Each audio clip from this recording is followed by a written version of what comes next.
আজকে আমাদের নতুন টপিক প্রত্যয়। আমরা প্রত্যয় শিখবো। এবার প্রত্যয় আমরা কাকে বলবো?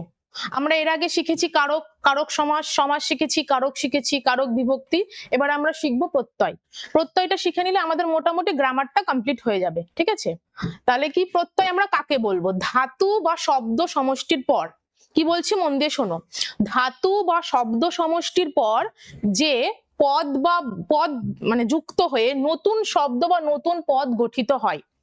ধাতু বা পদ সমষ্টির পর নতুন বর্ণ সমষ্টি যুক্ত হয়ে যে নতুন একটা শব্দ তৈরি হচ্ছে তাকে আমরা বলবো প্রত্যয়।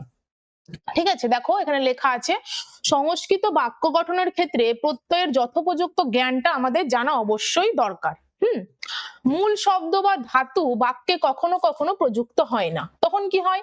বাক্যে প্রয়োগের পূর্বে বা আগে মূল প্রকৃতির সঙ্গে কিছু অতিরিক্ত অংশ যুক্ত হয়। বাক্যে প্রয়োগের পূর্বে মূল প্রকৃতির সঙ্গে কিছু অতিরিক্ত অংশ কিছু যুক্ত হয় এবং তারপরে প্রকৃতি পদে পরিণত হয়ে বাক্যে প্রযুক্ত হয়। তাহলে কি বলছে? প্রকৃতির সঙ্গে যুক্ত অতিরিক্ত অংশই হচ্ছে প্রত্যয় নামে পরিচিত। কিছু হয় নাম প্রত্যয়, কিছু হয় তদ্ধিত প্রত্যয়, কিছু হয় কৃত প্রত্যয়। সুবীর বলছে নতুন স্টুডেন্ট, ওকে, সুবীরকে এলিটে স্বাগত। কিছু হয় তোমার নাম বা আমরা বলতে পারি কিছু হয় কৃত প্রত্যয় আর একটা হয় তদ্ধিত প্রত্যয়। একটা ধাতুর পরে যুক্ত হয়, একটা ধাতুর পরে যুক্ত হয়, একটা ধাতুর পরে, আর একটা হচ্ছে শব্দের পরে বা প্রাতিপদিকের পরে। শব্দের পরে বা প্রাতিপদিকের পরে, প্রাতিপদিক বা নাম বা শব্দ আমরা বলেছিলাম, নাম বা শব্দ, ঠিক আছে, নাম বা শব্দের পরে। তাহলে দেখো কি বললাম, যে ধাতু বা শব্দের পরে, ধাতু বা শব্দের পরে বর্ণ বা বর্ণ সমষ্টি যুক্ত হয়ে ধাতু বা শব্দের পরে বা প্রাতিপদিকের পরে বা নামের পরে আমরা বলতে পারি ধাতু বা শব্দের পরে বা প্রাতিপদিকের পরে যে বর্ণ বা বর্ণ সমষ্টি যুক্ত হয়ে, ভালো করে বোঝো, এই কথাটা বুঝলেই মোটামুটি প্রত্যয় নিয়ে একটা মোটামুটি একটা ক্লিয়ার ধারণা হবে যে প্রত্যয় জিনিসটা কি, প্রত্যয়টা আমরা কাকে বলবো, প্রত্যয় জিনিসটা কি এবং প্রত্যয়টা আমরা কাকে বলবো। বলছি ধাতুর পরে বা শব্দের পরে বা প্রাতিপদিকের পরে যে বর্ণ বা বর্ণ সমষ্টি, মানে একটা বর্ণ হতে পারে বা বর্ণের একাধিক বর্ণ হতে পারে, তাহলে ধাতু বা শব্দের পরে যে বর্ণ বা বর্ণ সমষ্টি যুক্ত হয়ে নতুন পদ গঠিত হয়। হ্যাঁ, ভালো আছি। এবার যেটা বলছি সেটা একটু মন দিয়ে শোনো। এইটা যদি ক্লিয়ার হয়ে যায় তাহলে মোটামুটি তোমরা প্রত্যয় জিনিসটা বুঝে যাবে যে প্রত্যয়টা কি, প্রত্যয়টা আমরা কাকে বলবো, তার সংজ্ঞাটা কেমন হবে, প্রত্যয়ের সংজ্ঞাটা কেমন হবে। প্রত্যয়ের সংজ্ঞাটা কেমন হবে, যে ধাতু পরে বা শব্দের পরে বা প্রাতিপদিকের পরে যে বর্ণ বা বর্ণ সমষ্টি যুক্ত হয়ে নতুন কোন পদ গঠন করে বা নতুন কোন পদ গঠিত হয় তাকেই আমরা বলবো প্রত্যয়। ঠিক আছে, তাকেই আমরা বলবো প্রত্যয়, যেটা ধাতুর পরেও যুক্ত হতে পারে এবং শব্দের পরে বা প্রাতিপদিকের পরেও যুক্ত হতে পারে। ধাতু আমরা পট, পট একটা ধাতু, পট মানে পড়া। দেখো বুঝো একদম শুরু, আমরা এই শুরু করলাম প্রত্যয়টা। দেখো পট একটা ধাতু, পট একটা ধাতু, এর সঙ্গে অন প্রত্যয়, এর সঙ্গে যদি অন প্রত্যয় জুড়ি আমরা কি হবে, পঠনম, এরকম ব্যাপারটা এইরকম দাঁড়াবে। পট একটা ধাতু, দেখো পট একটা ধাতু, তাহলে ধাতুর সাথে একটা প্রত্যয় আমরা যোগ করলাম অন প্রত্যয়, সেইটা যোগ করে হলো পঠনম। এইভাবেই যুক্ত হয় প্রত্যয়। ওকে, এইভাবেই যুক্ত হয় প্রত্যয়।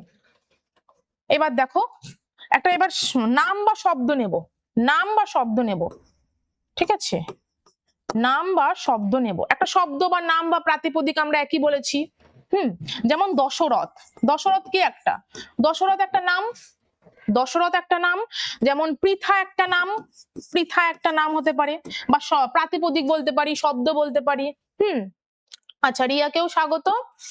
দশরথ একটা নাম, দশরথ একটা নাম, পৃথাও একটা নাম। দশরথের সঙ্গে অন যোগ করলে হয় দাশরথী, মানে দশরথের যে পুত্র। Pritha on Partha, Pritha on, Pritha on হয়ে যায় পার্থ। এগুলো বোঝো, জাস্ট এইটুকু বুঝে নাও যে আমরা প্রত্যয়টা কাকে বলবো বা প্রত্যয় জিনিসটা কি। প্রত্যয়টা আমরা কাকে বলবো বা প্রত্যয় জিনিসটা কি, যে ধাতু বা শব্দের পরে, ধাতু বা শব্দের পরে কোনো বর্ণ বা বর্ণ সমষ্টি যুক্ত হয়ে কোনো নতুন পদ গঠন করবে, তখন তাকে আমরা বলবো প্রত্যয়।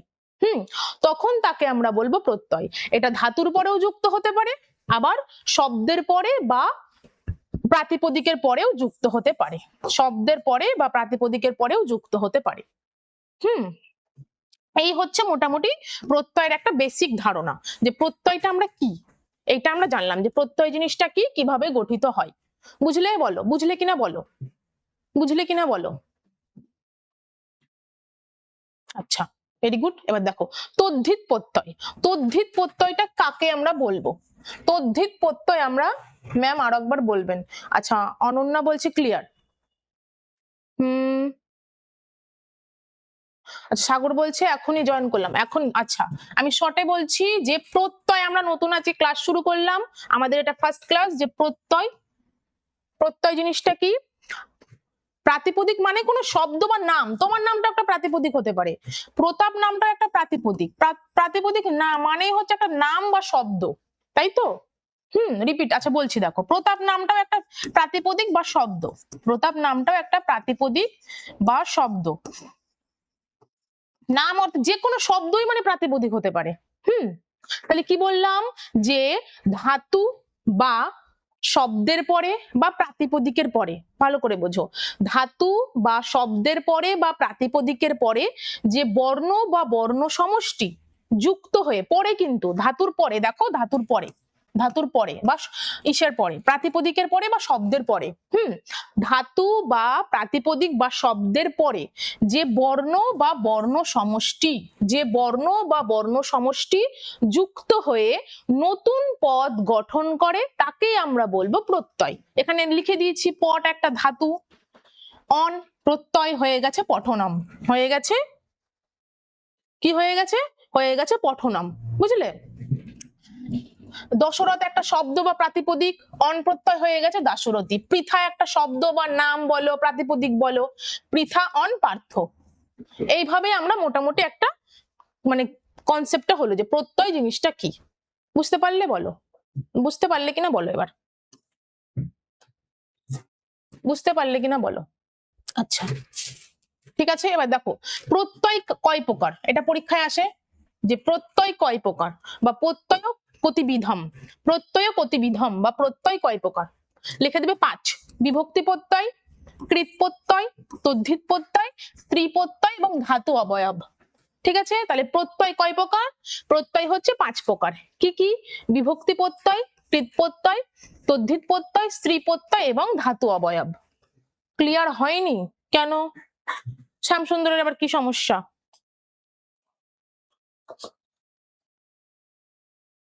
ক্লিয়ার কেন হলো না? এটা তো সহজ জিনিস, একটা তো সহজ জিনিস।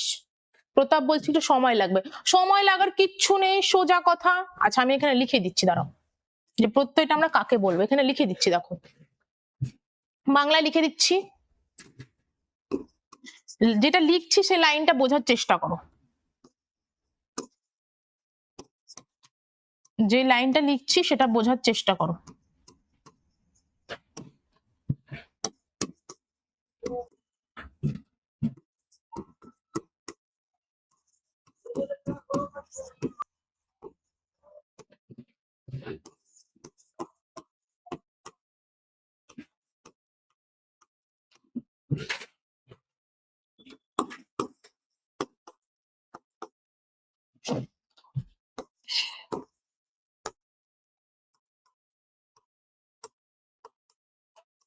দেখো অন প্রত্যয় যোগ করে কি করে হলো,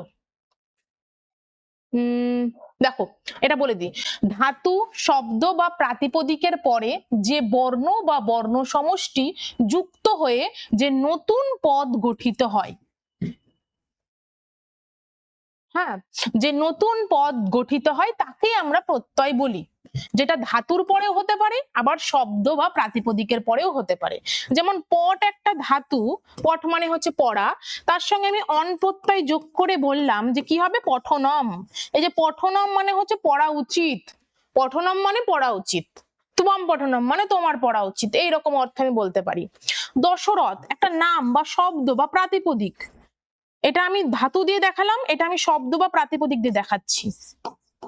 দশরথ অন যোগ করে হয়ে গেল দাশরথী। এই যে আমরা পার্থ কারোর নাম তো জানি, পার্থ তো কারোর নাম হতে পারে, কারোর নাম তো হয়, অবশ্যই হয়। তাহলে পার্থটা শব্দ বা পার্থ যে ওয়ার্ডটা তৈরি হয়েছে, কিভাবে তৈরি হয়েছে, পৃথা অন পার্থ, পৃথা অন পার্থ, এইভাবে তৈরি হয়েছে। জাস্ট এইটুকুই। ধাতু শব্দ বা প্রাতিপদিকের পরে যে বর্ণ বা বর্ণ সমষ্টি, মানে একটা বর্ণ হতে পারে বা একাধিক বর্ণ হতে পারে, যে বর্ণ বা বর্ণ সমষ্টি যুক্ত হয়ে নতুন একটা পদ তৈরি করছে, নতুন একটা পদ গঠন করছে, তাকেই আমরা বলছি প্রত্যয়। ব্যাস এইটুকু কথা। এটার একটা সংজ্ঞা, মানে প্রত্যয়টা আমরা কি, তার আবার ভাগ আছে, 5 প্রকারের ভাগ আছে। কি কি বললাম, বিভক্তি প্রত্যয়, কৃত প্রত্যয়, তদ্ধিত প্রত্যয়, স্ত্রী প্রত্যয় এবং ধাতু অবয়ব, এই হচ্ছে প্রত্যয়ের 5টি ভাগ সংস্কৃত সাহিত্যে। বলো এবার বুঝলে কিনা? এবার তো খুব ইজি হওয়ার কথা ব্যাপারটা। এটা সব ধাতু দিয়ে দেখেছি, এটা আমি শব্দ দিয়ে দেখেছি, এরকম অজস্র উদাহরণ আছে। এরকম অজস্র উদাহরণ আছে। বলো এবার, তাহলে হলো, ব্যাপারটা ক্লিয়ার হলো যে আমরা প্রত্যয়টা কাকে বলবো, সেটা ধাতুর পরেও হতে পারে আবার শব্দের পরেও হতে পারে। এবার দেখো তদ্ধিত প্রত্যয়টা আমরা দেখলাম, হ্যাঁ ম্যাম এইবার একটু একটু পারছি, আচ্ছা ঠিক আছে। এবার দেখো আমরা কি বললাম, একটু একটু পারছো মানে বুঝতে পেরেছো। প্রাতিপদিক মানে হচ্ছে নাম। এই যে তোমার নাম কি, রেক্সোনা খাতুন, তো রেক্সোনা খাতুন, এই যে রেক্সোনা লিখছো, কি বানান আছে, কি দিচ্ছ, আর কে, এই যে দিচ্ছ, তো এইটাই একটা প্রাতিপদিক বা নাম। নাম অর্থে, শব্দ অর্থে প্রাতিপদিক আমরা ইউজ করি। তোমরা এই যে এতগুলো নাম আছে, অনন্যা আছে, প্রতাপ আছে, নাইস বলে একজন আছে, সাগর আছে, এরা প্রত্যেকে একটা নাম বা প্রাতিপদিক, নাম বা প্রাতিপদিক শব্দ, ঠিক আছে।